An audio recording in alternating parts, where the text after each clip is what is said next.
जय हिंद साथियों, कैसे हैं आप लोग। आई होप आप लोग सभी लोग स्वस्थ होंगे, मस्त होंगे, जबरदस्त होंगे और तैयारी भी अपनी जबरदस्त तरीके से कर रहे हैं। तो बताएं जल्दी से एक बार आप लोग कैसे हैं। जल्दी से बता दें आप लोग कैसे हैं।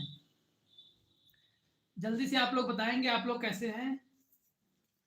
आइडियो वीडियो क्लियर है, सब कुछ ओके है, जल्दी से बता दें एक बार। चलिए,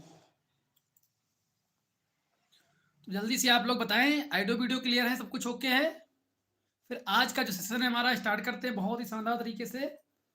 जैसा कि जिसमें आपको पता भी है कुछ चीज़ों के बारे में ऑलरेडी आपको। चलिए, जल्दी से बताएं आइडियो वीडियो क्लियर है, सब कुछ ओके है। बताएं जल्दी से आइडियो वीडियो क्लियर है कि नहीं आपको।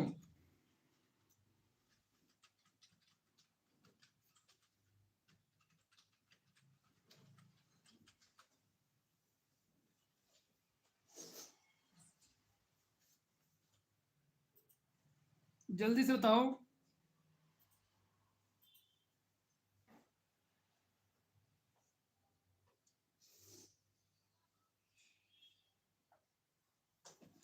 ठीक है, सब कुछ आइडियो आ रहा है क्लियर। चलो बढ़िया है, ठीक है, सब कुछ ओके है। तो भैया आज का जो हमारा इंजन वाला टॉपिक है इंजीनियरिंग में उसे कवर करने वाले हैं। तो थोड़ा सा सेशन लंबा चलेगा क्योंकि मैक्सिमम चीज़ इसमें हमें कवर करनी है। ठीक है, क्योंकि हम 4 स्टॉक 2 स्टॉक एक साथ कवर करेंगे, यानी कि 4 स्टॉक भी कवर कर लेंगे, 2 स्टॉक भी कवर कर लेंगे, एक ही वीडियो में पूरा कवर करेंगे। इसीलिए बने रहिए था अंत तक। और बात दूसरी, आपको वीडियोस जो हैं इनकी वीडियो तो मिलती रहेंगी, साथ ही साथ पीडीएफ। आपको पीडीएफ तो मैंने पहले ही ऑलरेडी ऐड कर दी थी ताकि आप नोट्स बना सकें। इसी प्रकार से बॉटनी की जो नोट्स है वो भी हम अभी थोड़ी देर में आपको ऐड कर देंगे, ठीक है। हालांकि उसमें अभी 3 लेक्चर बाकी हैं, लेकिन हम पीडीएफ पहले से ही ऐड कर देंगे ताकि आप लोग उसका नोट्स बना लें। क्योंकि मुझे जिस हिसाब से समय मिलता जाएगा, क्योंकि हमारी भी क्लासेस होती है इंटरव्यू की, तो जैसे हमें समय मिलेगा उस बीच में हम आपकी क्लास लेते रहेंगे, हम बता देंगे आपको। हालांकि मैं आपको पीडीएफ पहले दे दूंगा सब कुछ, ताकि आप अपना नोट्स बना लें। ठीक है, अरुण मौर्य जी, अब फोन हीट नहीं होगा क्योंकि अब थोड़ा सा टेम्परेचर डाउन हुआ है। ठीक है, बिल्कुल। आप किस सेंस में आप कर रहे हैं, आप पता नहीं, आप मजाक बना रहे हैं क्या कर रहे हैं, लेकिन जो हकीकत है यही है कि टेम्परेचर जो है अब जो है टेम्परेचर डाउन होता है ना ठंडी में, तो अब हीट करने की ज़्यादा समस्या नहीं आएगी। वरना मैं, अगर गर्मी होती तो 2 घंटे की लेक्चर कभी भी नहीं लेता। समझा करो बात को। ठीक है, चलो, बाय द वे कोई बात नहीं, हम स्टार्ट करते हैं। तो इंजन क्या होता है सबसे पहले देख लेते हैं, इंजन क्या होता है। तो इंजन को समझिएगा अच्छी तरीके से, इंजन क्या होता है। तो इंजन एक ऐसी मशीन होती है जो फ्यूल की, क्या किसकी, अरे प्रवीण जी पहले नौकरी तो लग जाने दो यार। प्रवीण जी पहले नौकरी लग जाने दो यार, ये लोग की बिल्कुल ऐसे करवा दोगे। चलो, इंजन ऐसी मशीन है जो फ्यूल की रासायनिक ऊर्जा, क्या, ठीक है, फ्यूल की रासायनिक ऊर्जा अर्थात उसकी हीट ऊर्जा को मैकेनिकल कार्य में परिवर्तित करता है। कहने का मतलब यह है, जो फ्यूल हम डालते हैं इंजन के अंदर वो क्या है, उसकी जो एनर्जी है फ्यूल, यानी कि उसकी जो हीट होती है उसको किस में कन्वर्ट करता है, मैकेनिकल में, यानी कि उसके द्वारा हम कोई चीज चला पाते हैं। ठीक है, तो क्या है वो मैकेनिकल, उसे क्या बोलेंगे, मैकेनिकल के रूप में चेंज कर देती है, मैकेनिकल कार्य में परिवर्तन कर देती है। इंजन एक ऐसी मशीन है, ऐसी युक्ति है जो कि फ्यूल यानी रासायनिक ऊर्जा को, फ्यूल क्या है, एक प्रकार की रासायनिक रसायन होता है वो, ठीक है, उससे क्या बनता है, मैकेनिकल ऊर्जा में बदलने का काम होता है। तो ये इंजन का काम होता है। 2 नंबर में आ सकता है इंजन क्या है, तो आप उसमें लिख सकते हो इंजन एक ऐसी मशीन होती है जो फ्यूल की रासायनिक ऊर्जा को किसमें, मैकेनिकल कार्य में परिवर्तित कर देती है, उसे हम इंजन कहते हैं। अब इंजन की बात करें थोड़ा सा, यहाँ पर देखिएगा, इंजन के सिलेंडर के ईंधन के दहन के आधार पर उनका जो सिलेंडर होता है, हाँ यांत्रिक भी बोल सकते हो, कोई दिक्कत नहीं, यांत्रिक भी बोल सकते हो, उसी को मैकेनिकल भी बोला गया है। ठीक है, इंजन के सिलेंडर की, सिलेंडर क्या होता है, जिसके अंदर पिस्टन चलता है, जिसके अंदर जो है पिस्टन होता है ना, पिस्टन, इसके अंदर पिस्टन चलता है इस प्रकार से। ठीक है, इस प्रकार से। आज जल्दी में आपकी क्लास लेनी थी इसलिए मैं आपका प्रैक्टिकल नहीं करा पाया हूँ, वरना मैं इसके पार्ट्स आपको दिखाता। ठीक है, लेकिन आज थोड़ा सा जल्दी क्लास लेनी थी ना, इसलिए थोड़ा सा नहीं हो पाया क्योंकि समय की वजह से। वरना मैं आपके एग्जाम से पहले जब प्रहार बैच स्टार्ट करूंगा उसमें मैं जरूर प्रैक्टिकल का करवा दूंगा कि पिस्टन क्या होता है, सिलेंडर क्या होता है, दिखा दूंगा ओरिजिनल तौर पर। तो ये इसके अंदर पिस्टन चलता है, यही होता है सिलेंडर। ठीक है, तो इंजन के सिलेंडर में ईंधन दहन यानी कि उसके अंदर ईंधन कैसे जलता है, उसके आधार पर दो भागों में बांटा जा सकता है। दो भागों में हम बांट सकते हैं। ठीक है, दो भाग कौन कौन से? जो हीट इंजन होते हैं, हीट इंजन का मतलब जिनमें फ्यूल पड़ता है एक प्रकार से, यानी कि फ्यूल पड़ता है, वैसे इंजन जिनमें हीट पैदा होती है, इनको हम दो भागों में बांट सकते हैं, एक बाह्य दहन, एक अंतर्दहन। एक कैसा? बाह्य दहन, एक अंतर्दहन। बाह्य दहन का मतलब है जहां पर आग जो लगाई जाती हो, यानी जो फ्यूल है उसको जलाया जाता हो, कहां पर? बाहर जलाया जाता हो सिलेंडर से, यानी कि जो सिलेंडर है इस सिलेंडर से बाहर जलाया जाता हो। आप लोगों ने कोयला वाली गाड़ी देखी है, रेलगाड़ियां? जो कोयला वाली रेलगाड़ियां होती हैं उनमें क्या होता है? उनमें बाह्य दहन होता है। क्या होता है? बाह्य दहन। उनमें कोयला जो है बाहर से डाला जाता है। ठीक है, बाहर से डालते रहते हैं और आग जलती रहती है, उसके बाद उसकी जो स्टीम होती है, जो भाप होती है, वो जाती है। ठीक है, तो इसमें क्या आएगा? इसमें स्टीम इंजन आएगा और टरबाइन इंजन आएगा। ये किसमें आएंगे? ये किसमें आएंगे? ये बाह्य दहन इंजन। कैसे इंजन होते हैं? ये बाह्य दहन इंजन होते हैं, ये ध्यान रखना। बस ज्यादा आपसे पूछा नहीं जाएगा, बस आपके नॉलेज के लिए बता रहा हूं।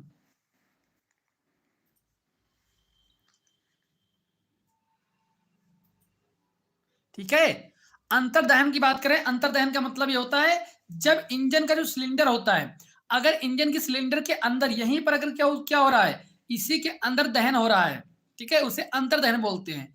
आजकल जो नाउ डेज में अगर बात करें तो सबसे ज्यादा आपका अंतर्दहन इंजन चलते हैं, चाहे आपका मोटरसाइकिल का हो, चाहे आपका कोई भी इंजन हो, आप देखोगे। ठीक है, पानी वगैरह खींचने वाले, वो भी सभी के सभी में क्या होगा? आपको मिलेगा। ठीक है, वो सभी के सभी आपको मिल जाते हैं आज के टाइम पर, सिर्फ अंतर्दहन वाले। सबसे ज्यादा आपको अंतर्दहन वाले ही मिलेंगे। ठीक है, चलो अब देखो, इसमें फिर दो भागों में बांटेंगे। इसको भी दो भागों में बांट सकते हैं। कौन कौन से? स्पार्क इंजन और संपीड़न इंजन। स्पार्क आप समझते होंगे, स्पार्क का मतलब क्या है? स्पार्क जैसे कि आपने देखा होगा कि जो मोटरसाइकिल होती हैं, मोटरसाइकिल में एक प्लग लगाया जाता है। क्या लगाया जाता है? प्लग। आपने देखा होगा इसमें क्या लगाया जाता है? प्लग लगाया जाता है, जिसमें कि चिंगारी निकलती है। चिंगारी निकलती है ना, वो क्या करेगा? वो जो है अंतर्दहन में सहायता प्रदान करता है। अंतर्दहन में सहायता प्रदान करता, आग लगाने का काम करता है स्पार्क। ठीक है, तो एक स्पार्क इंजन होता है जिसमें प्लग होता है, एक संपीड़न इंजन होते हैं जिसमें प्लग नहीं होता है। ठीक है, प्लग नहीं होता, उसमें नोजल के द्वारा जो है फ्यूल जो उसके ऊपर डाला जाता है, उसको कंप्रेस जब करते हैं तो धुआं, मतलब कि उसके अंदर आग जल जाती है। ठीक है, जब उसमें कंप्रेस किया जाता है तो जब उसके ऊपर आ जाता है क्या? डीजल, तो जल्दी से उसमें आग लग जाती है। उसे संपीड़न बोलते हैं कि नहीं, कंप्रेस करना, यानी इसको दबाव के द्वारा उसमें आग पैदा की जाती है। दबाव और प्लस जो है फ्यूल की मदद से। ठीक है, आगे बात समझ में इतनी? अब इनको भी हम दो भागों में बांट सकते हैं। स्पार्क वाले को दो भागों में, जैसे कि दो स्ट्रोक इंजन और फोर स्ट्रोक इंजन में बांट सकते हैं। ठीक है, टू स्ट्रोक और फोर स्ट्रोक में हम बांट सकते हैं। वहीं पर संपीड़न को भी, परवीन जी प्रैक्टिकल इसका चलो हम कोशिश करेंगे, उसकी वीडियो अलग से बनाकर डाल देंगे। ठीक है, तब देख लेना।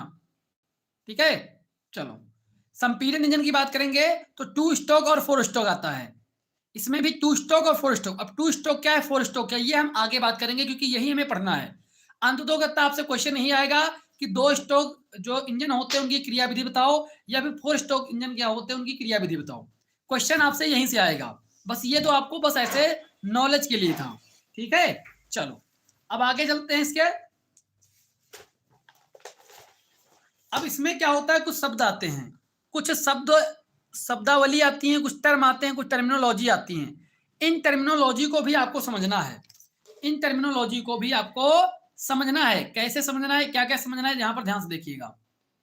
देखिएगा इंजन में शब्दावली, तो ध्यान से पढ़िएगा यहां पर, इसमें कौन कौन सी चीजें आ सकती हैं। आप सबसे पहले एक इंजन बनाएंगे, हमारे साथ एक इंजन बनाओगे, इस प्रकार से एक इंजन बनाओगे, इस प्रकार से एक इंजन बना लो हमारे साथ। ठीक है, इस प्रकार से बिल्कुल सेम टू सेम ऐसे बनाना। ठीक है, ज्यादा उसको करने की जरूरत नहीं कुछ इसमें, बिल्कुल इसी प्रकार से बना लो। ठीक, इस प्रकार से बना लिया इंजन। मान लो एक इंजन है। ठीक है, दिखता कैसा, इसके चक्कर में मत पड़ो भाई। इसके बीच में क्या जाता है, क्रैंक शाफ्ट जाता है इसके बीच में, इसके बीच में जाता है क्रैंक शाफ्ट, ठीक है। और यहां पर होता है एक पिस्टन, यहां पर क्या होता है, एक पिस्टन होता है ऐसे, ये क्या है, ये पिस्टन इसके अंदर, बस समझना है अभी आपको, बाकी कुछ नहीं देखना है, बस समझते जाओ बस। इसके अंदर पहिए लगे होते हैं आगे, इसके आगे पहिया, इसके आगे पहिया, ठीक है। चलो आगे बस में, ये पिस्टन हो गया, इसको हमने बांध दिया, इसमें रिंग डाल दी मैंने ऐसे, ठीक है। अब जो आप देख पा रहे हो यहां पर, ये वाला जो हिस्सा होता है जिसके अंदर पिस्टन है, इसको बोलते सिलेंडर, इसको बोलते सिलेंडर, इसको सिलेंडर कहते हैं, ठीक है। इसको हम पिस्टन कहेंगे, इसको हम पिस्टन कहते हैं, इसको हम कहेंगे संयोजी छड़, संयोजी छड़ कहते हैं, ठीक है। और इसको हम लोग बोलते हैं क्रैंक, क्रैंक, ठीक है, ये क्रैंक होती है। आगे बात समझ में, इतना समझ में आ गया आपको, चलो बढ़िया। अब एक एक चीज को समझते हुए आगे चलेंगे, बस आप इतना डायग्राम बना लो, बाकी कुछ नहीं समझना है बस, ठीक है। देखो यहां पर अगर आपसे कहता है बोर क्या होता है, आपसे डायरेक्ट क्वेश्चन आएगा कि बोर क्या होता है, तो आप कहोगे इंजन में उपस्थित सिलेंडर के व्यास को सिलेंडर का बोर कहते हैं। इसका मतलब यह हुआ कि इसके जो सिलेंडर है, ये मान लो यहां से यहां तक दूरी कितनी इसकी है, जिसके अंदर सिलेंडर चलता है, जिसके अंदर सिलेंडर चलता है, उसकी जो दूरी है, उसका जो व्यास है, उसी को हम बोलते हैं बोर। यानी कि सिलेंडर के व्यास को हम क्या कहते हैं, बोर कहते हैं। समझो यहां पर, समझ लो ये ऊपर वाला क्या है, ये कैप जो मैं आपके सामने रखा हूं, ये कैप क्या है, ये सिलेंडर है, ये मान लो सिलेंडर है, मान लो सिलेंडर। और इसके ऊपर क्या चल रहा है, इसके अंदर ये क्या, ये पिस्टन मान लो, ये पिस्टन है, पेन क्या है, ये पिस्टन। अब इसके अंदर ये जा रहा है, ये ऐसे से है ना, ये तो इसका जो व्यास है ना, इस जो सिलेंडर है, ये ग्रीन कलर की कैप जो है सिलेंडर का मान लो, अब इसके अंदर जो पिस्टन है जा रहा है, ठीक है। अब इसके अंदर की जो व्यास इसका है, इस सिलेंडर का जो व्यास होगा, उसी को हम बोर कहेंगे, उसी को हम क्या कहेंगे, उसी को हम बोर कहेंगे, ठीक है। आई बात समझ में, समझ में आई बात। ये हमारा सिलेंडर है, इसके अंदर हमारा जा रहा है ये पिस्टन, और इसके अंदर कितना व्यास इसका है, ये जो व्यास सिलेंडर का आएगा यहाँ इसके अंदर का, उसी को हम बोलेंगे बोर, ठीक है। आगे बात समझ में, क्लियर इतना, बाकी मैं इसका प्रैक्टिकल आपको करवा दूंगा। नेक्स्ट देखो, नेक्स्ट देखो भैया, नेक्स्ट क्या आता है, नेक्स्ट यहां पर ध्यान से देखना, नेक्स्ट अभी आप देखना ऊपरी निष्क्रिय स्थिति क्या है, ऊपरी निष्क्रिय स्थिति क्या होती है, इसका मतलब क्या है, इसका मतलब यह होता है कि देखो, अगर ये हमारा क्या था, ये सिलेंडर था, ये हमारा सिलेंडर है, ये हमारा पिस्टन है। अब ये पिस्टन इसके अंदर जा रहा है, ये पिस्टन कहां तक जा रहा है, यहां तक जा रहा है, अंदर जा रहा है, यहां तक पहुंच गया, इसके आगे नहीं जा पा रहा है, तो इसके ऊपर ये सिलेंडर कितना खाली है, इतनी चीज जो यहाँ पर खाली रह गई। अब ये जो खाली चीज रहे ना, इसी को बोलते हैं ऊपरी निष्क्रिय स्थिति, इसी को बोलते हैं ऊपरी निष्क्रिय स्थिति। जहां तक पिस्टन पहुंचता है, उसके ऊपर जहां नहीं पहुंचता है, उस एरिया को हम बोलते हैं ऊपरी निष्क्रिय स्थिति, ठीक है। और जहां तक ये पहुंचता है, उसको बोलते हैं टॉप डेड सेंटर। जैसे कि आप यहां पर देखो, यहां पर अगर देख रहे हो, यहां पर अगर मान लो ये जो है पिस्टन यहां तक पहुंचेगा, इसको बोलेंगे टॉप डेड सेंटर, ठीक है, टॉप डेड सेंटर। और नीचे ये यहां तक पहुंचेगा मान लो, ठीक है, अभी तो बीच में है, ये इसको बोलते हैं bottom dead centre, bottom dead centre. तो समझना यहाँ पर, आप समझना ये कि भैया ये हमारा सिलेंडर है, सिंपल है भाई, सिलेंडर समझो, ये सिलेंडर है। अब इस सिलेंडर के अंदर, इस सिलेंडर के अंदर हम ये क्या जा रहा है, पिस्टन जा रहा है, ये क्या है, पिस्टन इसके अंदर जा रहा है। अब ऐसे से जा रहा है, ये जा रहा है अंदर, अंदर तक पहुंच गया यहाँ पर। जब यहाँ पर ये पहुंच गया, और इसके आगे की जगह जो है ये खाली है, ये जगह जो है ये खाली रह गई, इसको हम बोलेंगे ऊपरी निष्क्रिय स्थिति। क्या बोलेंगे, ऊपरी निष्क्रिय स्थिति बोल देंगे, ठीक है, यानी कि ऊपरी निष्क्रिय स्थिति। और जहां तक ये पहुंच पा रहा है अधिकतम जहां तक, उसको बोलेंगे टॉप डेड सेंटर, उसे हम टॉप डेड सेंटर के नाम से जानते हैं। ओके, समझ में आई बात, बताओ जल्दी से, समझ में आई बात कि ऊपर का निष्क्रिय स्थिति भाग क्या होगा, ये वाला भाग होगा जहां पर हमारा पिस्टन पहुंचा नहीं, जहां पर हमारा पिस्टन पहुंचा नहीं है। समझ गए बात को, देखो इसे टॉप डेड सेंटर भी कहते हैं, क्या कहेंगे, टॉप डेड सेंटर कहेंगे, इसे टॉप डेड सेंटर से प्रदर्शित करते हैं ऊपरी निष्क्रिय स्थिति को। पिस्टन सिलेंडर में जब नीचे से ऊपर जाता है, भैया नीचे से ऊपर जा रहा था इस कैप में, नीचे से ऊपर की तरफ जा रहा है और चलता है, तो पिस्टन की गति सिलेंडर में एक स्थान पर जाकर रुक जाती है। उस स्थान को ऊपरी निष्क्रिय स्थिति कहते हैं। उस स्थान को हम ऊपरी निष्क्रिय स्थिति बोल देंगे। ये समझ में आई बात कितनी? कहीं नहीं? जल्दी से बताओ, जल्दी से थम्स अप करके बता दो। ये चीज क्लियर हुई आपको कि ऊपरी निष्क्रिय स्थिति क्या है? ये क्या है? स्पार्क इंजन मतलब पेट्रोल इंजन। ठीक है, चलो बताओ। ये समझ में आया आपको कि ऊपरी निष्क्रिय स्थिति क्या होती है, जिसे हम टॉप डेड सेंटर कहेंगे, जिसे हम टॉप डेड। कुमकुम सोनी ऊपर से जा रहा है। देखो बाबू, मैं यहां पर ये कहने बता रहा हूं कि जो ऊपरी निष्क्रिय स्थिति होती है, जो सिलेंडर होता है, एज्यूम करो आप लोग एक इंजन देखो, इंजन सभी लोग देखे हो, इंजन आप लोगों ने देखा है, इंजन कैसा दिखता है? इंजन देखोगे उसके नीचे पहिया लगे होंगे, उसके ऊपर कुछ हिस्सा ऊपर उठा होता है, कुछ हिस्सा ऊपर की तरफ उठा होता है। वो जो उठा हुआ हिस्सा होता है, जिसके ऊपर वाल वगैरह ऊपर लगी होती हैं, वो जो उठा वाला हिस्सा होता है ना, यही है हमारा क्या? सिलेंडर। यही सिलेंडर होता है। इसी सिलेंडर के अंदर चलता है हमारा क्या? पिस्टन चलता है। तो बस यही तो मैं बता रहा हूं, ये हमारा सिलेंडर है। ये क्या है? ये हमारा सिलेंडर है। अब इसी सिलेंडर के अंदर क्या चल रहा है? ये पिस्टन चल रहा है, इसके अंदर चलेगा। अब जब ये पिस्टन इसके अंदर जाएगा, नीचे से अंदर की तरफ जाएगा, ऊपर की तरफ जैसे जैसे जाएगा, एक ऐसी स्थिति आती है जहां पर पिस्टन जाकर रुक जाता है, इसके आगे नहीं जाएगा। तो उसी स्थिति को हम बोलते हैं ऊपरी निष्क्रिय स्थिति, यानी टॉप डेड सेंटर बोल देते हैं उसी को हम। समझो पहले। अब यहां पर इंजन तो मैं दिखा नहीं सकता हूं, इस कैप की मदद से आपको समझाने की कोशिश कर रहा हूं, थोड़ा सा समझिएगा। ठीक है, आगे बात समझे। चलो नेक्स्ट देखो, इसी प्रकार से निचली निष्क्रिय स्थिति आती है। एक निचली निष्क्रिय भी आती है। क्या आती है? एक निचली निष्क्रिय स्थिति भी बनती है। ठीक है, जिस प्रकार से ऊपर एक खाली जगह बचाता था, उसी प्रकार से नीचे भी बचेगा। इसे बॉटम डेड सेंटर कहते हैं। बॉटम डेड सेंटर से बीडीसी से प्रदर्शित करते हैं। ध्यान रखिएगा, आगे आएगा कि बीडीसी टीडीसी, हमेशा हम यही शॉर्ट फॉर्म ही यूज करेंगे, बीडीसी टीडीसी। तो ये क्या है? निचली निष्क्रिय स्थिति। पिस्टन सिलेंडर में नीचे की ओर आता हुआ जिस स्थान पर रुक जाता है, उस स्थान को हम निचली निष्क्रिय स्थिति कहते हैं। इसका मतलब यह है, जैसे कि पिस्टन ऊपर की तरफ गया था, ऊपर की तरफ जाने के बाद ये यहां पर रुक गया था, इस जगह पर जाकर रुक गया। लेकिन इसी प्रकार से नीचे भी आता है, ऐसे ऐसे नीचे आएगा और नीचे आकर एक स्थान पर रुक जाएगा, एक स्थान पर रुक जाएगा। तो यहां पर ये रुक गया, तो इस स्थान को हम क्या बोल देंगे? निचली निष्क्रिय स्थिति, बॉटम डेड सेंटर बोल देंगे। ये वाली हमारी क्या थी? ये हमारी थी टॉप बॉटम डेड सेंटर। ये हमारा जो है बॉटम डेड सेंटर, ये टॉप डेड सेंटर, ये बॉटम। आगे इसमें, और इसी के बीच में ये पिस्टन ऐसे से चलता रहेगा, इसी बीच में ये पिस्टन ऐसे से चलता रहेगा, इस प्रकार से ऊपर फिर नीचे, फिर ऊपर फिर नीचे, इसी प्रकार से चलता रहेगा। ऊपर जब पहुंचेगा टॉप डेड सेंटर, जब नीचे आएगा जिस स्थान पे, उसे बॉटम डेड सेंटर बोलेंगे। ऊपर टॉप डेड सेंटर, नीचे bottom, top bottom, top bottom. आगे बात समझ में? कुछ इस प्रकार से चलता है, कुछ इस प्रकार से सिलेंडर के अंदर जो है ये काम करता है। क्लियर हुआ? क्लियर हुआ ना कि निचली निष्क्रिय स्थिति क्या होती है? इसी को बोलते हैं हम निचली निष्क्रिय स्थिति बोलते हैं, जब नीचे एक स्थान पर आकर पिस्टन कहीं ना कहीं यहां पर आकर रुक जाएगा, इसके नीचे जाएगा ही नहीं। ठीक है, क्लियर? चलो आगे देखो, स्ट्रोक। अब आता है स्ट्रोक। इंपॉर्टेंट है आपका, बोर इंपॉर्टेंट है, स्ट्रोक इंपॉर्टेंट है, 2 नंबर के लिए इंपॉर्टेंट है। एक तो बोर, दूसरा आपका स्ट्रोक। समझना यहां पर स्ट्रोक क्या होता है। स्ट्रोक समझते हैं भैया।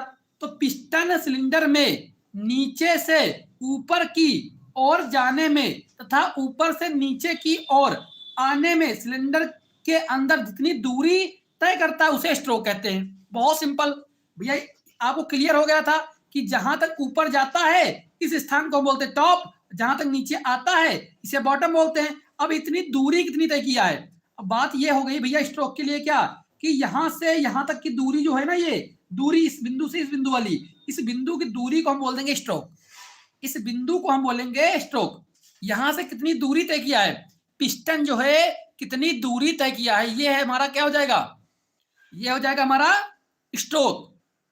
जल्दी से थम्स अप करो अगर क्लियर हुआ है। अगर आपको चीजें क्लियर हो रही, प्लीज थम्स अप करते रहें। ये ऐसा आपके पास एग्जाम्पल है, आप अपने रूम पर या फिर भूल जाते हो कहीं पर भी तो खुद भी कर सकते हो। ठीक है, एग्जाम हॉल में भी आपको याद आ जाएगा इससे कि भैया जहां तक पेन जाएगी ऊपर तक वो हमारा टॉप हुआ, जहां तक नीचे तक आएगा यहां तक, अब निकाल मत लेना बाहर। ठीक है, तो यहां तक बॉटम आ जाएगा, और जितनी दूरी तय किया पिस्टन इसके अंदर यहां से यहां तक जितनी ये दूरी तय कर रहा है, इस दूरी को हम बोल देंगे स्ट्रोक। इस दूरी को हम क्या बोलेंगे? स्ट्रोक बोल देंगे। ठीक है, चलो क्लियर हुआ इतना? आगे चलते हैं। अब आगे आता है क्लियरेंस आयतन। आगे क्या आता है? क्लियरेंस आयतन क्या होता है? क्लियरेंस आयतन क्या होता है ये भी आपसे पूछा जाता है। क्लियरेंस आयतन क्या है, इसके बारे में भी आपको बताना है। क्या बताओगे? तो भैया सिलेंडर में पिस्टन की ऊपरी निष्क्रिय स्थिति के ऊपर जितना आयतन शेष रह जाता है, जिसमें पिस्टन नहीं जाता है, उसे हम आयतन का क्लियरेंस आयतन कहते हैं। तो क्लियरेंस आयतन क्या हुआ? जैसे कि ये हमारा बना हुआ था इस प्रकार से, तो यहां तक पिस्टन जाएगा, इसके आगे नहीं जाएगा। ये जो एरिया बचेगा, ये वाला एरिया पूरा,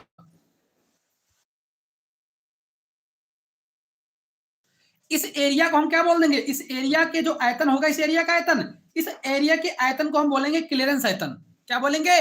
क्लियरेंस आयतन। समझना यहां पर, जैसे ये हमारा था, अब हमारा ये पिस्टन यहां से जाएगा बॉटम डेड सेंटर से टॉप तक, यहां तक पहुंच गया। अब इसके आगे ये जगह पूरी खाली बच गई, यहां से यहां तक जो एरिया खाली पड़ी है, इस एरिया को, इस आयतन को हम बोल देंगे क्लियरेंस आयतन।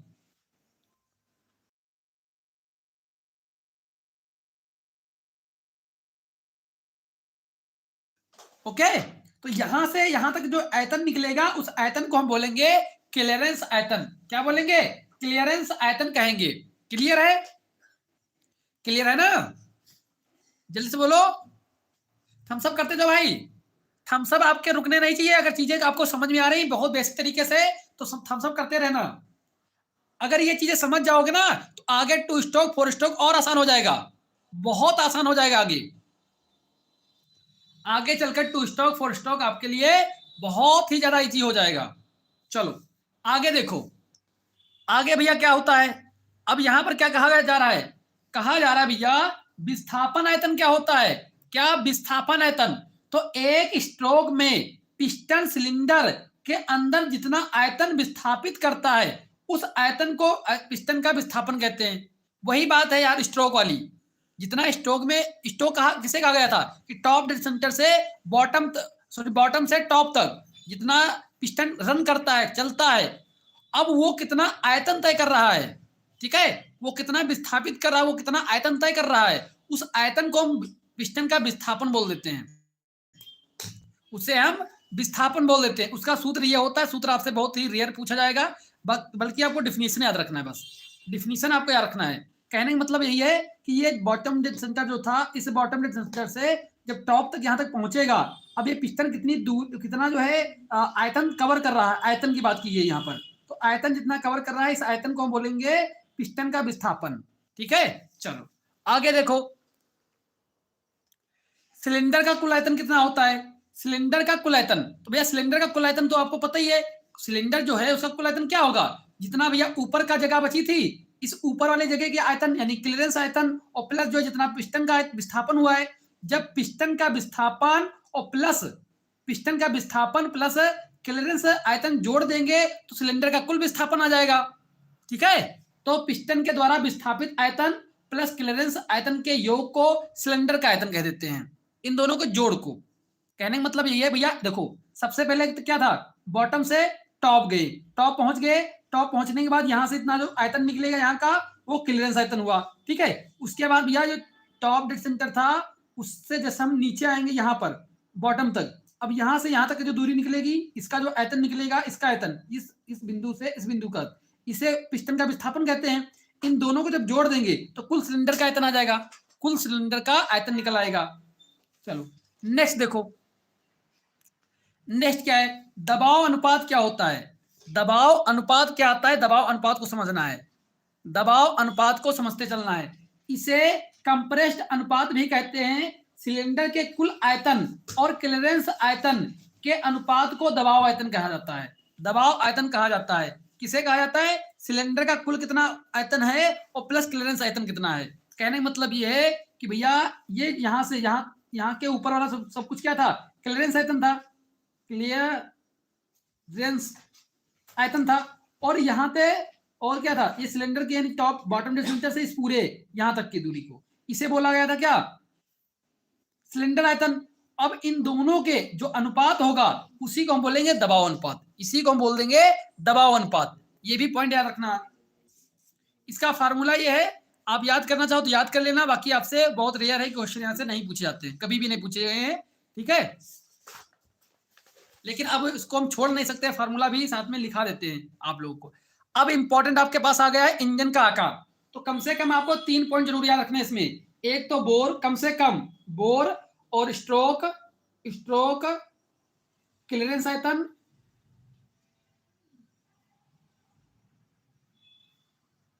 क्लियरेंस आयतन और आपका इंजन का आकार, इंजन का आकार। बाकी चाहे भूल भी जाना, इंजन का आकार मत भूलना, ठीक है। ये पूछे गए हैं ना, ये इंपॉर्टेंट ज्यादा है। ये 4 की डिफिनीशन आपको आनी चाहिए, इन चार की डिफिनीशन आपको याद होनी चाहिए या फिर आपको आना चाहिए अच्छी तरीके से, ठीक है। तो इंजन का आकार क्या होता है, तो सिलेंडर के व्यास और स्ट्रोक की लंबाई के आकार को प्रदर्शित करते हैं, ठीक है। अर्थात कहने का मतलब यह है, अगर सिलेंडर का जो व्यास होगा D diameter into length, stroke की जो लेंथ होती है, इनको अगर गुणा कर देते हैं तब जाके हमारा इंजन का आकार पता चल जाता है, तब जाकर इंजन का आकार पता चल जाएगा कि इंजन का आकार क्या है, ठीक है। तो ये आपके लिए इंपॉर्टेंट है, याद रखिएगा,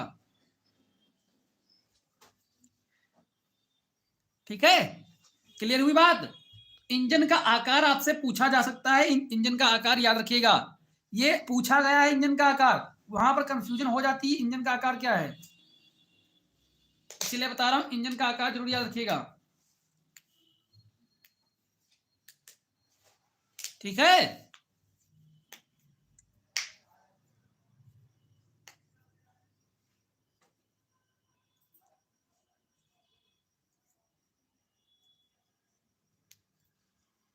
ठीक है, बताओ जैसे क्लियर हुआ इतनी बात। अगर क्लियर हो गया हो प्लीज थम्स अप कर दो एक बार।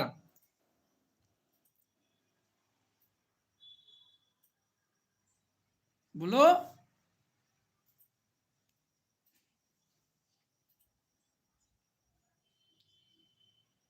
क्लियर है, चलो ठीक है। तो भैया ये हमारा जो शब्दावली था वो कंप्लीट हुआ। अब हम लोग जब स्टार्ट करने वाले हैं बहुत इंपॉर्टेंट टॉपिक आपका, 4 घात साइकिल इंजन। क्या, 4 घात साइकिल इंजन। तो सबसे पहले हम आपको इसमें ज्यादा चीजें ना बताते हुए सबसे पहले आपको डायग्राम दिखाएंगे और कुछ चीजें समझाएंगे, ठीक है। चलो पहले चाहे थोड़ा सा देख लेते हैं, बाद में हम लोग डायग्राम देखेंगे। चलो ठीक है, तो 4 घात इंजन क्या होता है इसके बारे में समझते हैं। बहुत बेहतर तरीके से समझिएगा, सिर्फ आप अगर इसमें डायग्राम भी तैयार कर लोगे, ठीक है। परवीन जी बर्तन धो रहे हो, चलो कोई ना, हमें लगता है शादी की जरूरत तुमको पहले है। चलो ठीक है, देखो यहां पर जो 4 घास इंजन होता है इसमें क्या है, 4 स्ट्रोक में शक्ति उत्पन्न करने की क्रियाएं पूरी होती हैं, ठीक है। 4 स्ट्रोक में शक्ति जो उत्पन्न करनी है, ऊर्जा जो उत्पन्न होगी वो 4 मतलब कि 4 बार क्रिया करना पड़ेगा तब होती है। इसीलिए इस इंजन को 4 स्ट्रोक साइकिल कहा जाता है कि इसमें ऊर्जा पैदा करने के लिए 4 बार जो है 4 क्रियाएं करनी पड़ेंगी। वो कौन कौन सी क्रियाएं होंगी वो बात करेंगे आगे, ठीक है। 4 स्ट्रोक में शक्ति उत्पन्न करने की क्रियाएं पूरी करनी होती हैं,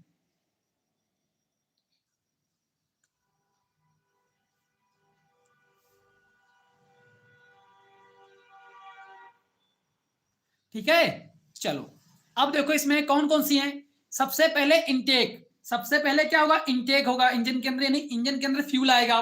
फिर क्या होगा, संपीड़न होगा, यानी इंजन के अंदर जब फ्यूल आ जाएगा उसको कंप्रेस करना होगा। उसके बाद शक्ति स्ट्रोक आएगा, उसके बाद उसमें दहन होगा, उसके बाद उसकी जो जली हुई गैस वो बाहर निकलेगी। तो 4 स्टेप कौन कौन से हैं ध्यान सुनिएगा। इनटेक होगा सबसे पहले, यानी कि फ्यूल अंदर आएगा, फिर क्या होगा, उस फ्यूल को दबाया जाएगा, ठीक है। अब समझो यहां पर इसी से समझते हैं। अरे यार जाइएगा मत, लाइट चली गई है बच्चे, आप लोग जाइएगा मत अभी, ठीक है। अभी आपके लाइट की व्यवस्था करते हैं, प्लीज जाइएगा मत, बस 2 मिनट दीजिएगा मुझे। चलो, अब आपको दिख रहा होगा अच्छी तरीके, ठीक है, अब आपको दिख रहा होगा। तो इसमें 4 स्टेज आती है, कौन कौन सी?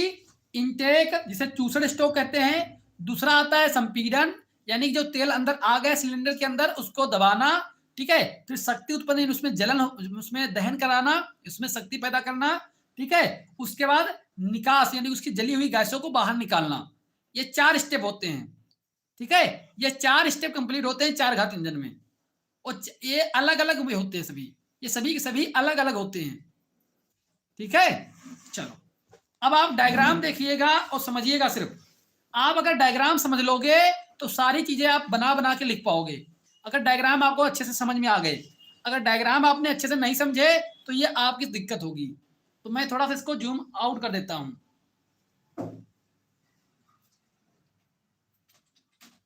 ठीक है। चलो,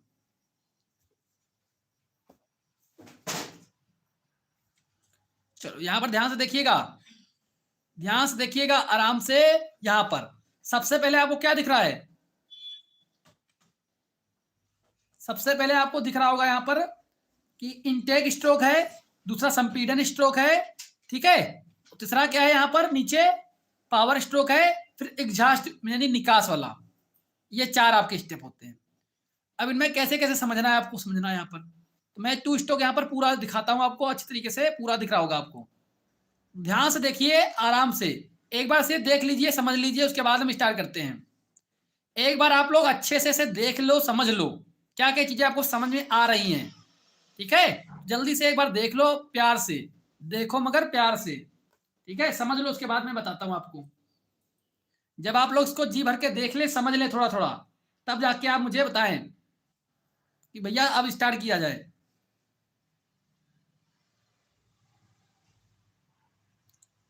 सिर्फ आप यह डायग्राम तैयार कर लोगे तो बड़े आराम से इसकी थ्योरी लिख पाओगे। सिर्फ एक पेज है, इसे तैयार कर लोगे, 4 स्ट्रोक आप बहुत आसानी से लिख पाओगे। वैसे मैं तो आपको रिकमेंडेशन यही करूंगा कि अगर आप न्यूमेरिकल कर पाओ तो न्यूमेरिकल ही करना, क्योंकि ये सब ऑप्शनल में आएंगे आपके 6 नंबर में। या तो न्यूमेरिकल करो या फिर ये करो। तो मैं तो आपको सजेशन यही दूंगा कि आप तैयार ये भी करके जाएं, हो सकता है 4 नंबर में आ जाए। बाकी आप न्यूमेरिकल पर फोकस ज्यादा करें, न्यूमेरिकल बेस्ट रहेगा, क्योंकि उसमें नंबर पूरे मिलने के ज्यादा चांसेस हैं, ठीक है। शुरू करें, देख लिए आराम से।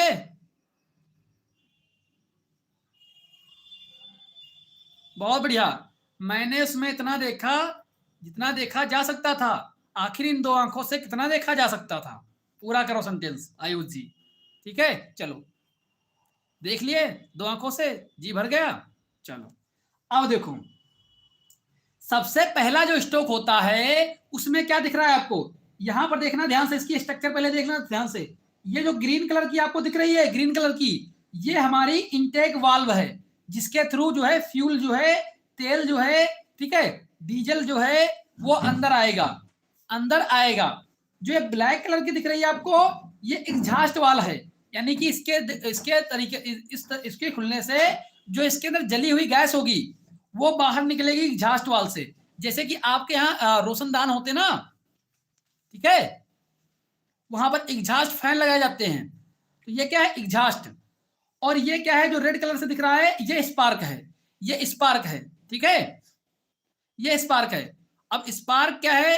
संपीड़न। ये अलग अलग चीजें, थोड़ा सा स्पार्क देखो, अगर डीजल वाला इंजन होगा तो वहां पर स्पार्क नहीं लगा होगा, अगर पेट्रोल वाला होगा तो वहां पर स्पार्क लगा होता है, ठीक है। तो ये थोड़ा सा देख लेना ध्यान से, समझ गए बात को। और यहां पर ये क्या लिखा है? ग्रीन कलर से ऐसे खींचा हुआ है, लिखा है टीडीसी। अब ये टीडीसी क्या है?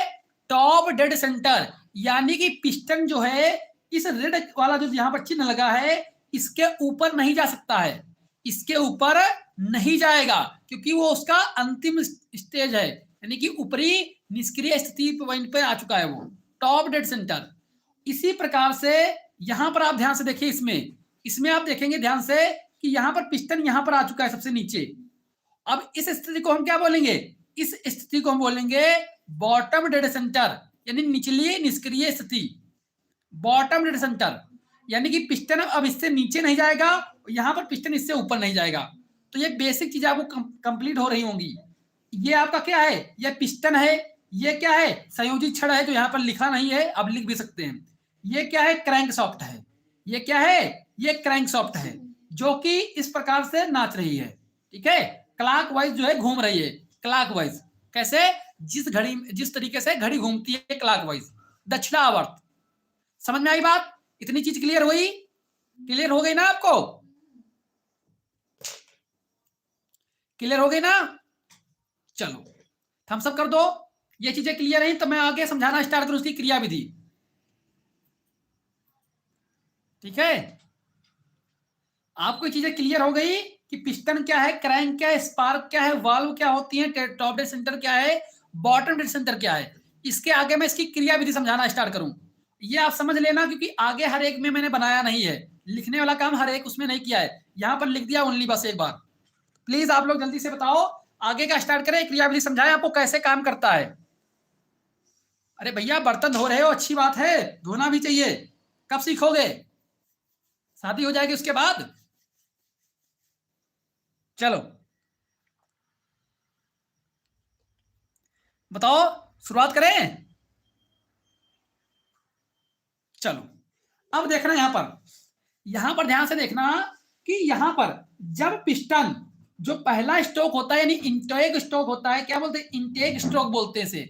जब इंटेक स्ट्रोक होता है, इसमें क्या है, इसमें पिस्टन ऊपर से नीचे की तरफ आता है, यहां पर एरो किधर है, नीचे की तरफ, यानी पिस्टन नीचे आ रहा है।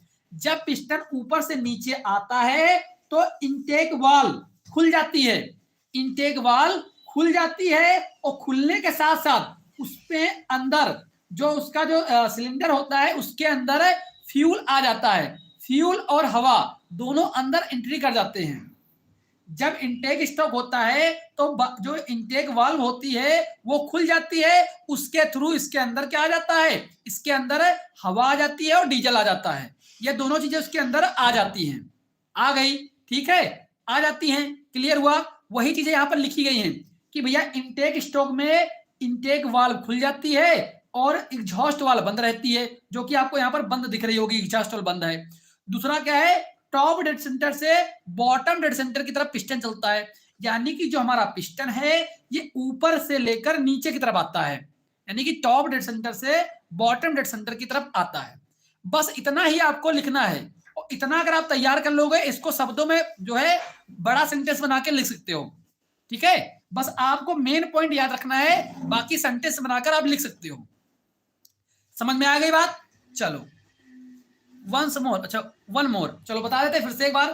कहने मतलब भाई साहब ये है इसमें कि इसमें इनटेक वाल्व जब पिस्टन ऊपर से नीचे की तरफ आता है, पिस्टन ऊपर की तरफ नीचे आता है तो इनटेक वाल्व खुल जाती है, खुलने के साथ साथ उसके अंदर डीजल और हवा अंदर एंट्री मार जाती है, इसके अंदर डीजल और हवा अंदर आ जाता है, ठीक है।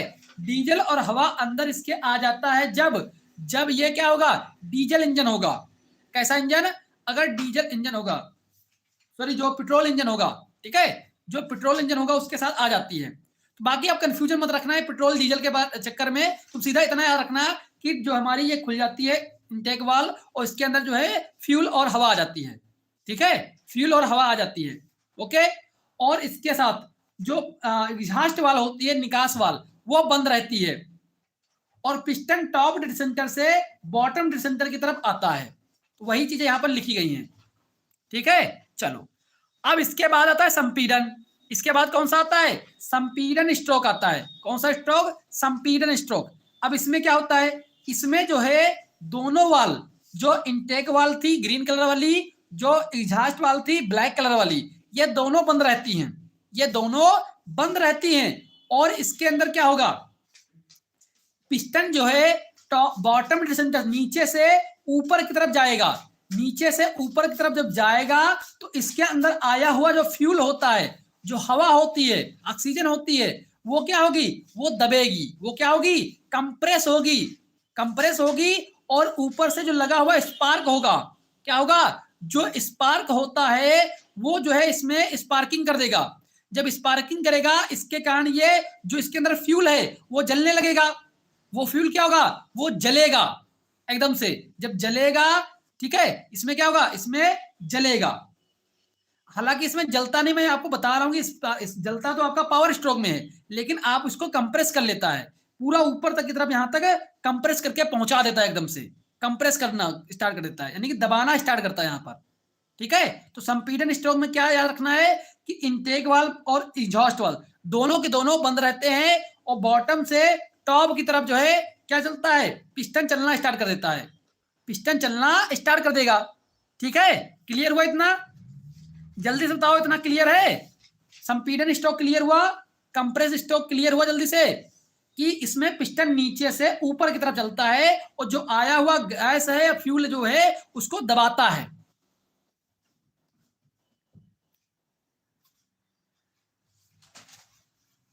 ठीक है, चलो अब देखो इसके बाद क्या आएगा, इसके बाद आता है पावर स्ट्रोक।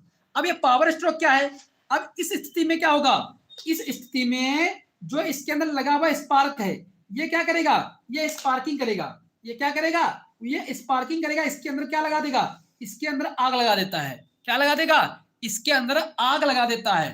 ठीक है, स्पार्किंग होगी और आग लग जाएगी, जिसके कारण इसके अंदर एनर्जी पैदा होगी। भाई जब आग लग जाएगी एकदम से, ठीक है, तो एनर्जी पैदा होगी यहाँ पर, और जब ये एनर्जी ऊपर से पैदा होती है, वैसे ही ये जो इसके अंदर जो एनर्जी पैदा हुई वो क्या करेगी, इस पिस्टन के ऊपर क्या लगाएगी, प्रेशर लगाएगी, और ये पिस्टन नीचे की तरफ भागना स्टार्ट कर देगा। यानी कि यहाँ पर पिस्टन ऊपर से नीचे की तरफ भागना स्टार्ट कर देगा। क्यों कर देगा, क्योंकि ऊपर दहन हो जाता है, ऊपर आग लग जाती है, स्पार्किंग हो जाती है, और इसके कारण जो है ऊपर से नीचे की तरफ मूवमेंट करना स्टार्ट कर देता है, क्योंकि इसके ऊपर क्या लगेगा, थ्रस्ट लगेगा। जैसे कि आपने देखा होगा जो रॉकेट होते हैं, ठीक है, जो रॉकेट होते हैं उनके अंदर देखो आग लगती है ना, एकदम से भाग लेते हैं, भाग लगते हैं ना, नीचे से देखो आग निकलती जाती है और ऊपर की तरफ भागते जाते हैं। ठीक है, तो बिल्कुल कुछ ऐसा ही समझो, बस इसमें कुछ आपको ऐसा ही समझना है कि इसके नीचे यहाँ पर आग लग जाएगी और पिस्टन नीचे की तरफ भाग जाएगा।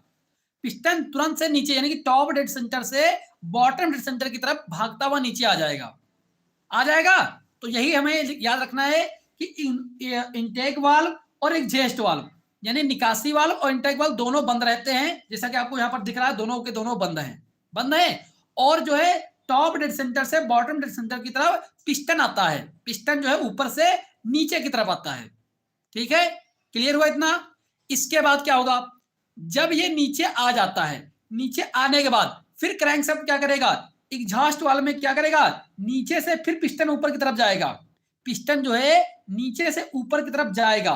ठीक है, एग्जॉस्ट, इसमें ध्यान रखना कि इसमें एग्जॉस्ट वाल्व जो होगी वो खुल जाएगी, इसमें जो है एग्जॉस्ट वाल्व खुल जाएगी, जो इसके अंदर जला हुआ धुआं होगा, जो जला हुआ धुआं वगैरह होगा वो जो है इसको दबाता हुआ जो है एग्जॉस्ट वाल्व जो खुलेगी तो धुआं बाहर की तरफ निकल जाएगा, सारा का सारा धुआं जो है वो बाहर निकल जाता है एग्जॉस्ट स्ट्रोक में।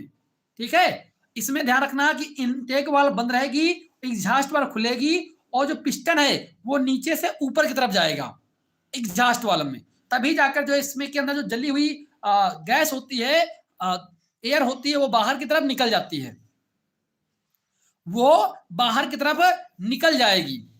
ठीक है, तो जल्दी से बताओ ये चीजें क्लियर हुई आपको कि नहीं क्लियर हुई, एक बार जल्दी से बताओ क्लियर हुई कि नहीं, आपको ये चारों स्टेज याद हुई कि नहीं, कि भैया सबसे पहले इनटेक स्ट्रोक आएगा जिसमें कि आपका फ्यूल अंदर आता है, एग्जॉस्ट वाल्व बंद रहती है, पिस्टन ऊपर से नीचे आता है। ठीक है, संपीड़न में क्या होगा कि इनटेक वाल्व एग्जॉस्ट वाल्व बंद रहती है, पिस्टन जो है नीचे से ऊपर जाता है। ठीक है, ठीक है, नेक्स्ट देखो पावर स्ट्रोक की अगर बात करें, पावर स्ट्रोक की, पावर स्ट्रोक में क्या होगा, इनटेक वाल्व एग्जॉस्ट वाल्व दोनों बंद रहती है और पिस्टन जो है ऊपर से नीचे आता है। ठीक है, ठीक है, याद रखना एग्जॉस्ट वाल्व जो होगा इसमें, तो इसमें इनटेक वाल्व और एग्जॉस्ट वाल्व दोनों के दोनों बंद, ये एग्जॉस्ट वाल्व खुला रहेगा और इनटेक वाल्व बंद रहेगा और पिस्टन नीचे से ऊपर जाएगा। जल्दी से थम्स अप कर दो अगर ये चीजें क्लियर हुई आपको, जल्दी से बताओ ये अगर ये चीजें क्लियर हुई, फिर इसके आगे की थ्योरी बात करें। आप लोग फोकस करना, ये डायग्राम बनाकर अपने पास में चिपका लेना।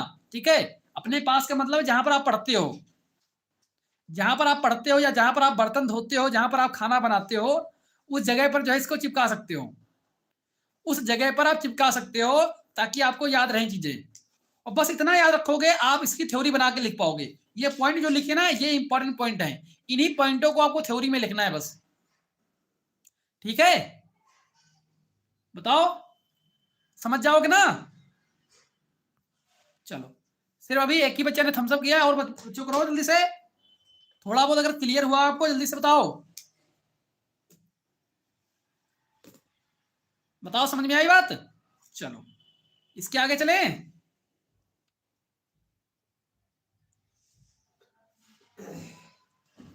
चलो भैया इसके आगे चलते हैं।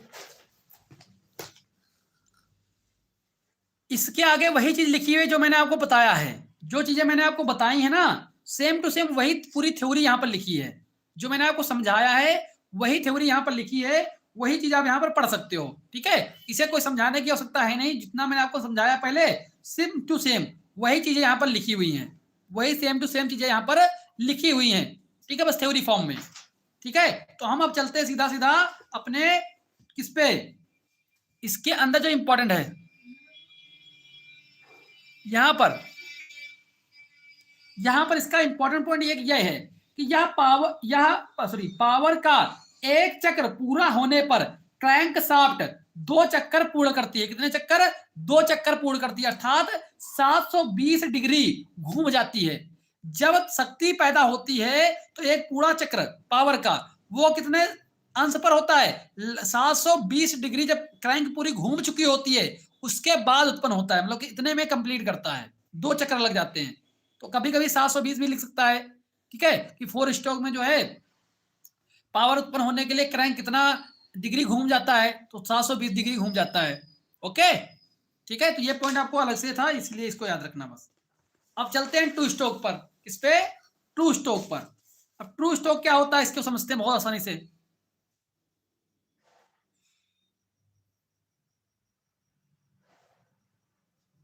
चलो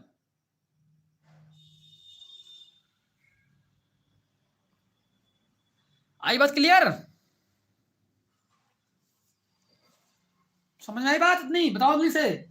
अब टू स्ट्रोक स्टार्ट किया जाए तो टू स्ट्रोक में बहुत आसान है, ये भी बहुत ही ज्यादा आसान है, ये भी और आसानी से आप इसे समझ भी सकते हो, इतना आसान है, ठीक है, इतना आसान है, आपको समझ में आएगा। कैसे आएगा समझते हैं यहां पर। तो इन इंजनों में शक्ति उत्पन्न करने के लिए होने वाली चारों क्रियाएं, जो जैसे कि इंटेक है, संपीड़न है, पावर है, एग्जॉस्ट, ये 4 प्रक्रिया होती हैं। लेकिन जो टू स्ट्रोक होगा ये सारी जो क्रियाएं हैं वो सिर्फ दो दो स्ट्रोक में हो जाएंगे, यानी प्रथम स्ट्रोक और द्वितीय स्ट्रोक, 2 ही स्ट्रोक में कंप्लीट कर लेती हैं। 4 स्ट्रोक में 4 बार होता था, यानी कि उसमें 720, यहां पर सिर्फ कितना? 360,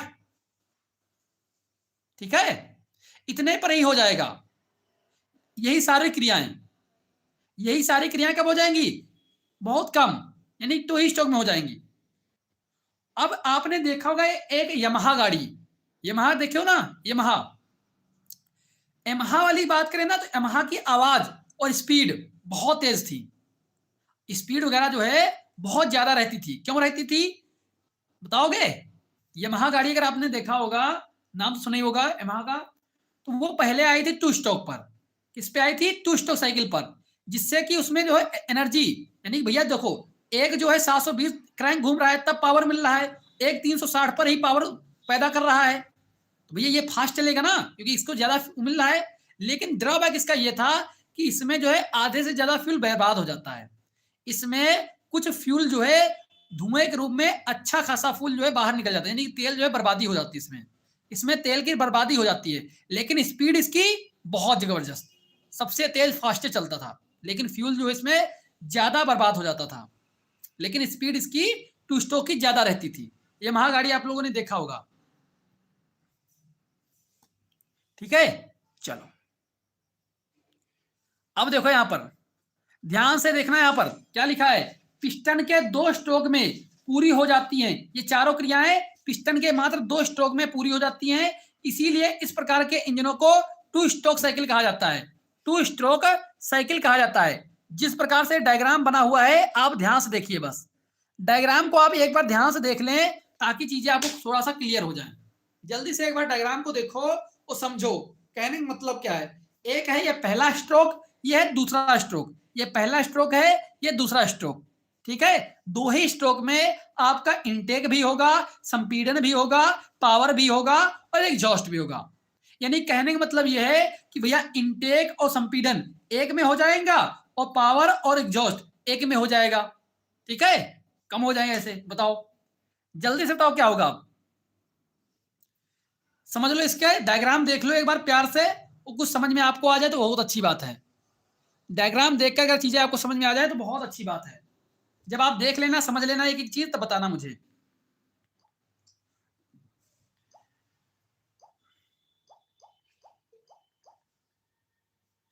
जल्दी से बताओ देखकर।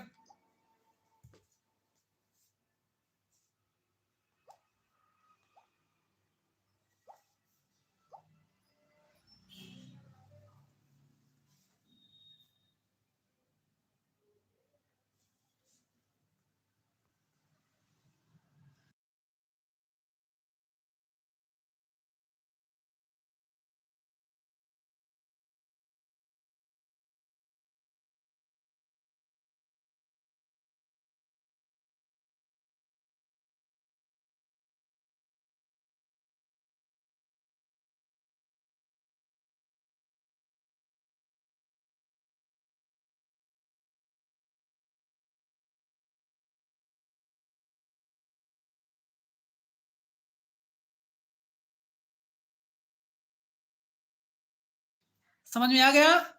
क्लियर हुआ कुछ चीजें? जल्दी से बताओ कुछ चीजें समझ में आई आपको? फिर स्टार्ट करें इसका जो है बताना कैसे क्या इसमें होता है, इसकी क्रियाविधि क्या है। अभी सिर्फ इसको देखिए ध्यान से, प्यार से, इसमें क्या क्या बना हुआ है, क्या क्या चीजें आपको दिख रही हैं इसमें। अच्छे से इसे देख ले प्यार से।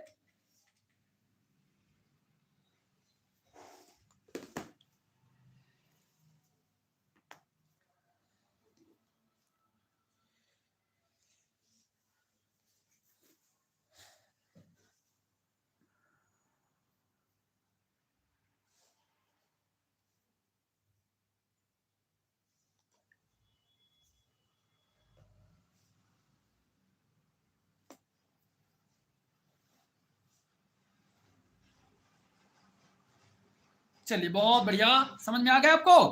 तो भैया आप ध्यान से देखना, यहाँ पर मैं आपको क्या क्या बताने वाला हूं इसमें, ध्यान से। ठीक है, ध्यान से देखना। यहाँ पर एक तो टू स्ट्रोक और फोर स्ट्रोक में एक अंतर होता है। यहां पर आपके वाल्व नहीं होते हैं, यहां पर पोर्ट पाए जाते हैं। क्या? यहां पर आपके पोर्ट पाए जाते हैं। जैसे यहां पर ट्रांसफर पोर्ट है, यहां पर इनटेक पोर्ट है, ठीक है, यहां पर एग्जॉस्ट पोर्ट है, तो यहां पर पोर्ट पाए जाएंगे। यहां पर वाल्व नहीं होती हैं, जैसे कि फोर स्ट्रोक में। ठीक है, फोर स्ट्रोक में क्या होता है, वाल्व होती है। आपकी दुपहिया कैसी है, फोर स्ट्रोक है। आजकल जो है ज्यादातर फोर स्ट्रोक ही चलते हैं। ठीक है, बहुत ही कम जो है टू स्ट्रोक वाले मिलेंगे आपको, बहुत ही कम। क्योंकि इसकी एक खराबी ये है कि इसमें जो ये एग्जॉस्ट पोल होता है ना, यहाँ पर धुएं के साथ जो है फ्यूल, तेल भी बाहर निकल जाता है। यह सबसे बड़ी खराबी इसकी है। अरुण मौर्य जी वेट कर लें, बस 10 मिनट की क्लास बची है। चलो, तो यहां पर देखना ध्यान से। यहां पर जो लगा हुआ है ये पोर्ट, इस पोर्ट को बोलते हैं इनटेक पोर्ट। यानी कि यहां से फ्यूल जो है, यानी जो तेल है, वो अंदर की तरफ आएगा। यहां से जो तेल है वो अंदर की तरफ आएगा। ठीक है, फ्यूल है, एयर है, वो इधर से बाहर अंदर की तरफ प्रवेश करेगी यहां से। ठीक है, और जब पिस्टन ऊपर होता है, यहां पर पिस्टन कहां पर है, ऊपर है, ऊपर है। ठीक है, अब देखो इसके बाद क्या होगा। ये क्या लगा हुआ है, स्पार्क लगा हुआ है। इनमें क्या हुआ है, यहाँ पर स्पार्क लगा होता है, यहाँ पर भी क्या लगा है, स्पार्क लगा हुआ है। और ये क्या है, एग्जॉस्ट पोल है। यहाँ पर ट्रांसफर पोर्ट है, यानी कि इसके अंदर जो आया हुआ जो फ्यूल होता है, ये ऊपर की तरफ यहाँ पर जाएगा, यानी नीचे से, यहाँ से यहाँ पर ऊपर जाएगा, सिलेंडर के ऊपर जाएगा। ये सिलेंडर आपको पता ही है। ये क्या उसकी, ये पिस्टन है, ये सॉरी ये संयोजी छड़ है, ये पिस्टन है, ये पिस्टन, ये संयोजी छड़, ये क्रैंक, ये वाली क्रैंक है। क्लियर है इतना सब कुछ आपको पहले से? अब इसमें होता क्या है, अब इसके ऊपर फ्यूल है। जब ये जो ऊपर की तरफ होता है ना, जब इसको बोलते हैं अप स्ट्रोक। क्या बोलेंगे, अप स्ट्रोक। जब पिस्टन नीचे से ऊपर जाता है, इसको बोलते हैं अप स्ट्रोक। क्या बोलेंगे, अप स्ट्रोक बोलते हैं। ठीक है, या फिर इसी को प्रथम स्ट्रोक बोलते हैं, प्रथम स्ट्रोक कह लो या फिर अप स्ट्रोक बोल दो। ठीक है, अब इसमें ध्यान देखना, इस समय पर जब पिस्टन ऊपर की तरफ जाता है, जब पिस्टन नीचे से मान लो यहां पर था पहले पिस्टन, यहां पर होगा, यहां से दबाता हुआ ऊपर की तरफ जाएगा, जो फ्यूल है ये दबता हुआ ऊपर चला जाएगा। जब ऊपर पहुंचेगा तो यही पिस्टन क्या करेगा, इस जो ये हमारा एग्जॉस्ट पोर्ट है, ठीक है, इस एग्जॉस्ट पोर्ट को ये बंद कर देगा। इस एग्जॉस्ट पोर्ट को ये क्या करेगा, बंद कर देगा। जब अपवर्ड होता है पिस्टन, वो पिस्टन ट्रांसफर पोर्ट को और साथ ही साथ जो है एग्जॉस्ट पोर्ट को बंद कर देता है, और पिस्टन के ऊपर जो है जो जो फ्यूल गया था उसमें स्पार्किंग होती है, और उसके कारण उसमें दहन हो जाता है, उसके कारण उसमें दहन हो जाएगा। क्या हो जाएगा, दहन हो जाएगा। और उसके बाद ये हमारा पहला स्ट्रोक था जिसमें कि दहन भी हो गया है, कंप्रेस भी हो गया और इनटेक भी हो गया। ये सारे काम यहां पर हो चुके हैं, ठीक है। यहां पर दहन भी हो चुका है और इनटेक भी हो चुका है।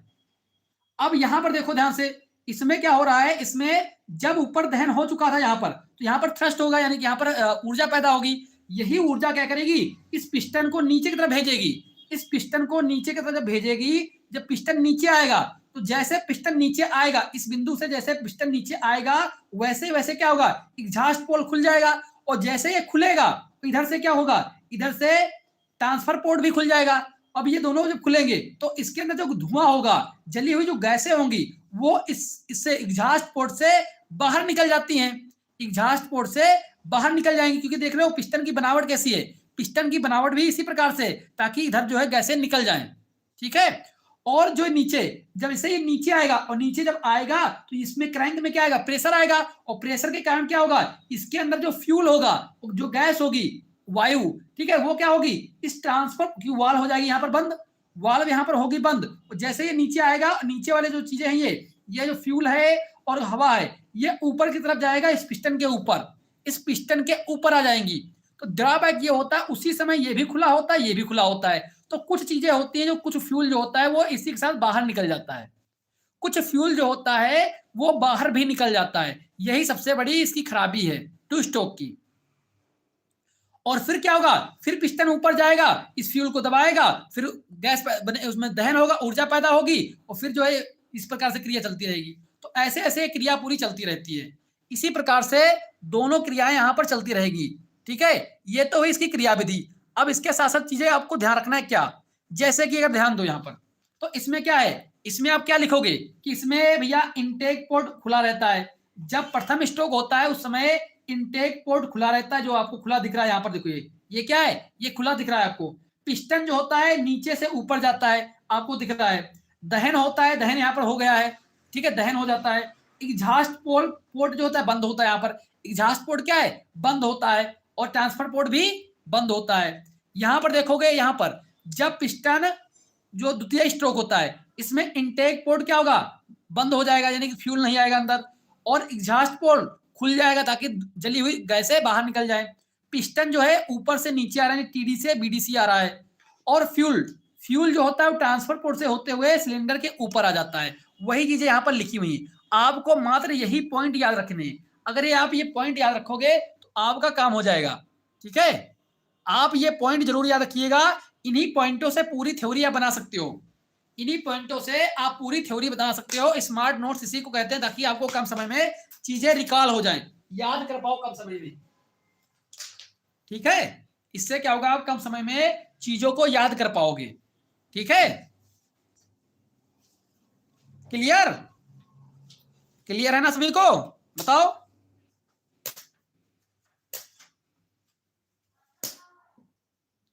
बताओ जल्दी से, थम्स अप करो, थम्स अप कर दो जल्दी से।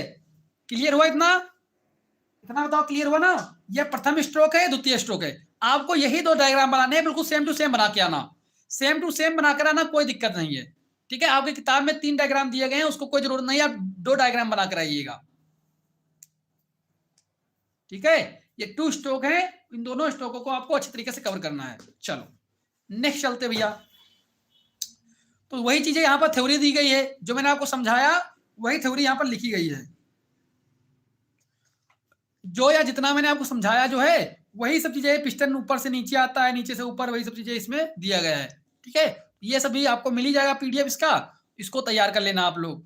इसको आपको तैयार कर लेना, इसको थ्योरी है तो इसको कोई जरूरी नहीं आपको समझाने की अलग से, ठीक है। तो ये सारी चीजें बस इसमें नोट में यही याद रखना है कि प्रमुख इसकी हानि यही है कि इसमें जली गैसों के साथ कुछ बिना जले मिश्रण भी बाहर निकल जाते हैं, यही सबसे बड़ी इसकी प्रॉब्लम है, ठीक है। यही इसकी सबसे बड़ी प्रॉब्लम है,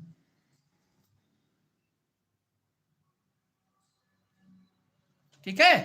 क्लियर है? तो ये आपका 2 स्ट्रोक 4 स्ट्रोक क्लियर हुआ है। अब आपका मात्र एक लेक्चर और बचा है, ये आपका वॉल टाइमिंग आरेख का, जो आपसे पूछ लिया था वॉल टाइमिंग क्या होती है, और एक आपको पढ़ाना है मुझे भूपरिष्करण, एक आपको भूपरिष्करण के बारे में पढ़ाना है। बस यही दो आपके इसमें अभियंत्रण में बचे हुए लेक्चर। मैं इसका पीडीएफ तो पहले आईडी कर दिया हूं, बाकी चीजें आप कर लेना। हाँ, एग्रोनॉमी, एग्रोनॉमी की भैया करवाएंगे यार, परेशान मत हो, ठीक है। एग्रोनॉमी तो आपकी बहुत आसानी से कवर हो जाएगी, परेशान ना हो। एक जो लेक्चर आपका लिए थे ना 1 शॉट वीडियो, आप उसे जरूर तैयार रखना, उससे बहुत मदद मिलेगी आपको क्रॉप लिखने के लिए।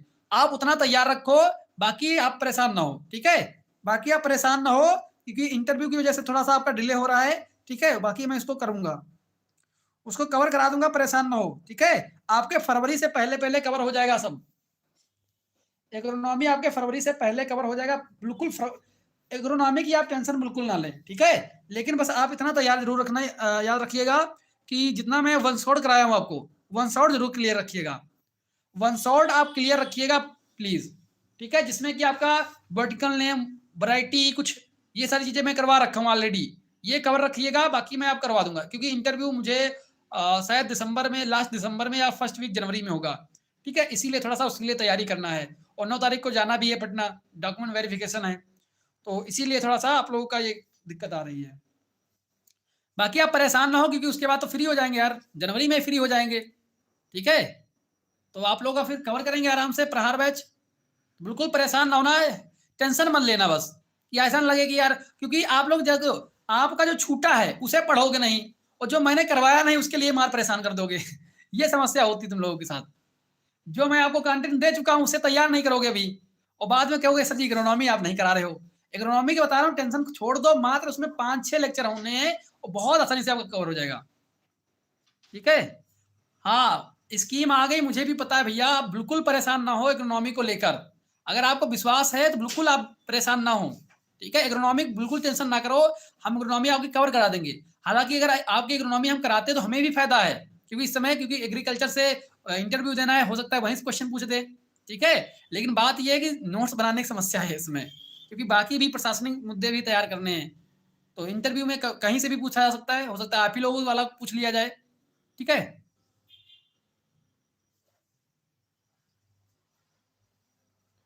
बाकी एग्रोनॉमी सही है, बाकी ये तो मान लो कि बॉटनी ये सब चीज़ कोई मतलब है नहीं, ठीक है। बाकी इसका जो भी कोई इंजीनियरिंग का भी कोई औचित्य नहीं बनता है पूछने का।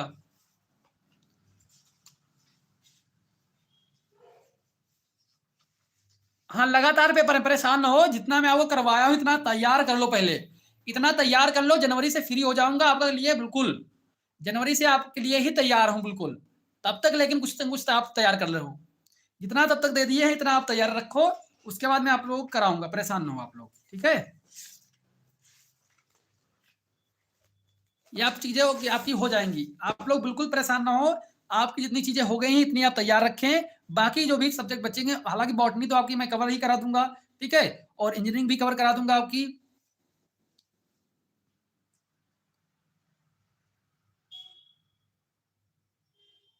ठीक है। तो आपका इंजीनियरिंग भी कवर करा दूंगा, बॉटनी भी कवर करा दूंगा इसी नवंबर में, ठीक है।